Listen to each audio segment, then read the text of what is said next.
Alam nyo ba na ang Pilipinas ay may pinaka-talented na justice system sa buong mundo? Grabe ang galing nila!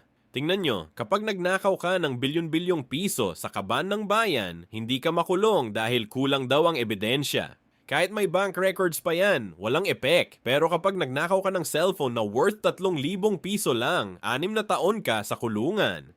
Wow, ang galing ng math nila. At yung strategy nila, sobrang brilliant. Habaan lang ng habaan ng kaso hanggang mamatay na lahat ng witness o mawala na yung mga dokumento. Genius talba. Mas masaya pa dito kapag nagnakaw ka ng milyon-milyong piso, house arrest lang. Aircon pa, may Netflix pa siguro. Pero kapag nagnakaw ka ng tinapay dahil gutom ka, diretso sa siksikang kulungan kasama ng 50 tao sa isang selda. Kaya salamat sa aming justice system. Napatunayan nila na hindi pantay ang hustisya. Mas mataas ka, mas malaya ka. Ang galing talaga ng Pilipinas.